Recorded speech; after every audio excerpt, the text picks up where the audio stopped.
Hey, truth seekers, welcome back. Zach here.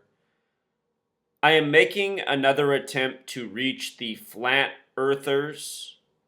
The flat earth theory, which has been pushed on the truth community for going on 2 years, is a psychological operations that has three purposes: to distract us from things that are important.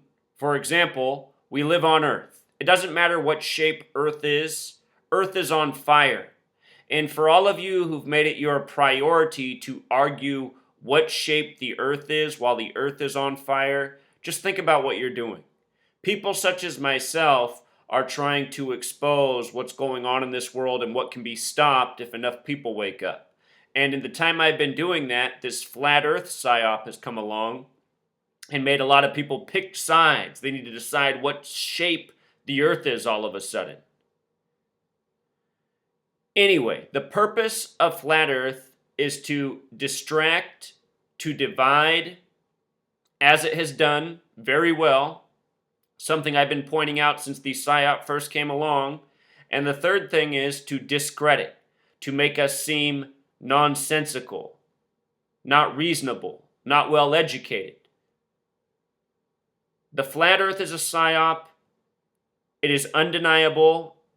If you pay attention to the people pushing Flat Earth, they are pushing nonsense, lies, falsified information, disingenuous information. The Flat Earth is full of not well thought out arguments and dishonest arguments.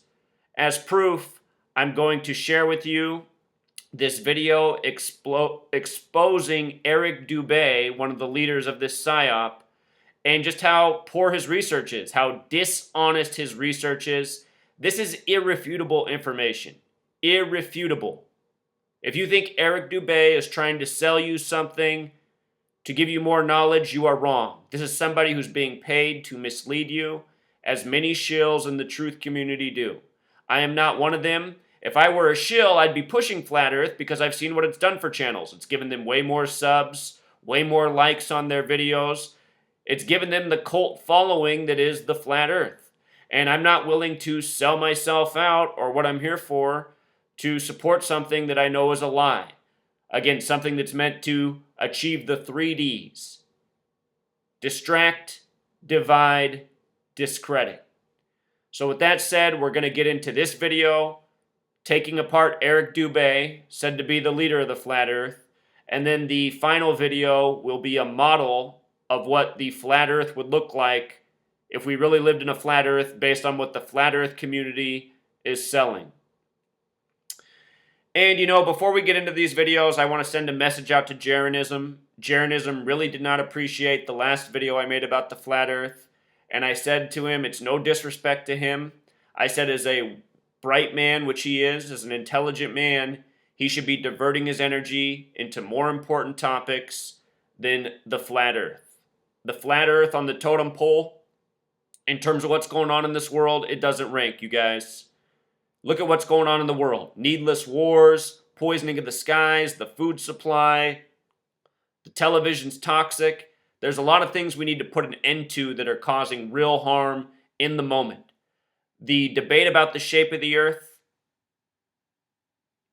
and it's important. I'm not saying that the truth isn't important and knowing more about this world isn't important, but the shape of the earth, it's not the time for it. And so many of you, you're making it your issue, your most important thing. And if people aren't into the Flat Earth, then you're saying F them. I know that this has been going on because for the past 2 years, I've had people saying F you just because I won't embrace the theory. At first, I just ignored it. I didn't even want to get sucked into the argument. But it's just been going on for so long. Look at how many people made videos about me saying I was a shill because I wouldn't support the Flat Earth movement. What a joke. What a joke.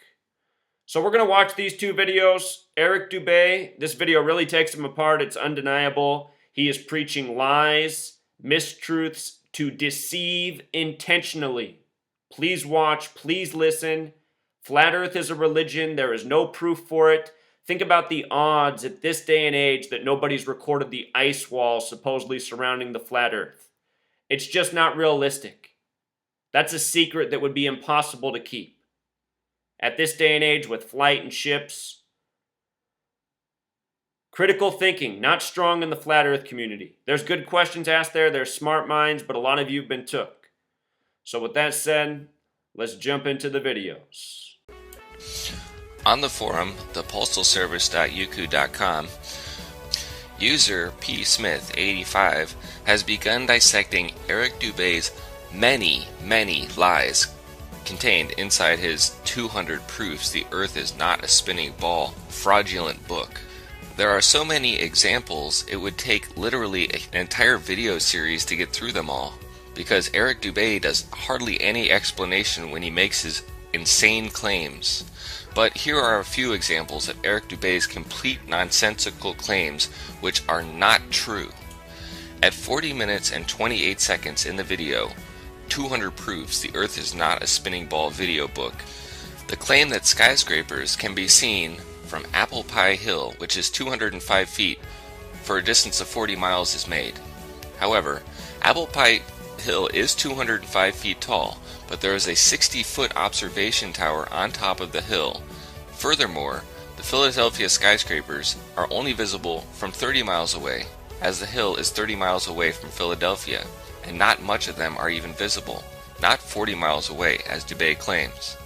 These distances make a huge difference when talking about how buildings should be or shouldn't be able to be seen from a certain distance. The examples go on and on. At 40 minutes and 44 seconds in the video, 200 Proofs Earth is Not a Spinning Ball, Eric Dubé claims that Bear Mountain is 60 miles away from the New York City skyline from where it's being viewed. However, this is not true. Bear Mountain is 37 miles away from the New York City skyline. There is also a 40-foot observation tower on top of the mountain, which is not mentioned, which is the only place capable of getting the view he uses.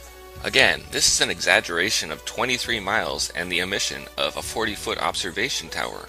Both of these things will completely change the fact whether buildings should be seen over the curved Earth.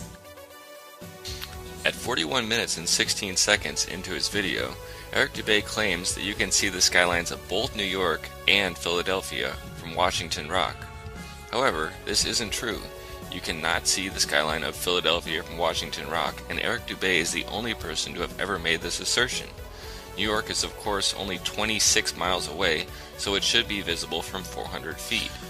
At an observation angle of 400 feet, a distance of 26 miles away should only have 1.5 feet of elevation hidden behind the curvature of the Earth. So towering skyscrapers in New York should mostly be visible, and that's exactly what we see.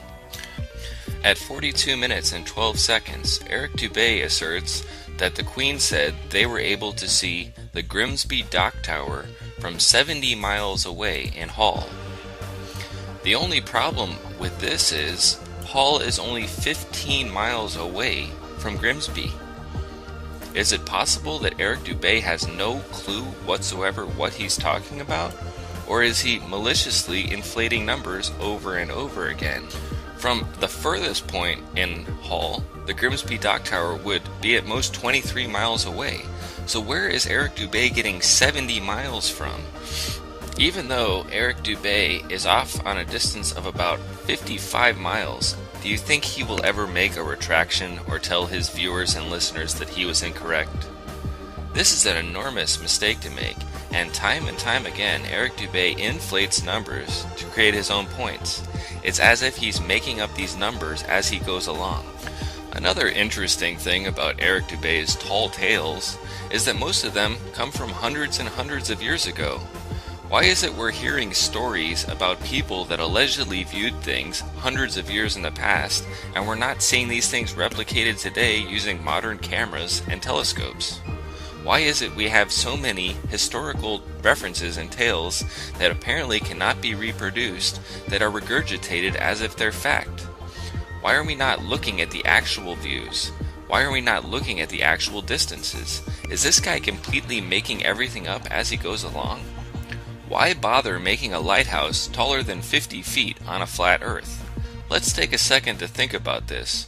Because the only thing obstructing your view should be waves and other boats and vessels, the only reason to make a lighthouse taller than 50 feet, well, there isn't any. There's no reason to make a lighthouse any taller than, say, 20 feet even. because the only thing getting in your way would be waves on a flat Earth. And seeing as how allegedly light only travels so far, and that's the only thing reducing the visibility of a lighthouse over a great distance, what is the point of making lighthouses taller and taller and taller and placed on high objects and bluffs? There would be no reason to do so. Seeing as how allegedly we live on a flat Earth, the only thing reducing the light distance would be the power of the lighthouse's actual lamp. This isn't the case though. Lighthouses are always built on taller objects, and the taller the lighthouse, the further away it can be seen. Flat Earthers love lighthouses, but they don't like to talk about this particular point. October 16, 1854, the Times newspaper reported the Queen's visit to Great Grimsby from Hull, recording they were able to see the 300-foot-tall dock tower from 70 miles away. On a ball Earth 25,000 miles in circumference, factoring their 10-foot elevation above the water and the tower's 300-foot height at 70 miles away, the dock tower should have remained an entire 2,600 feet below the horizon. 73.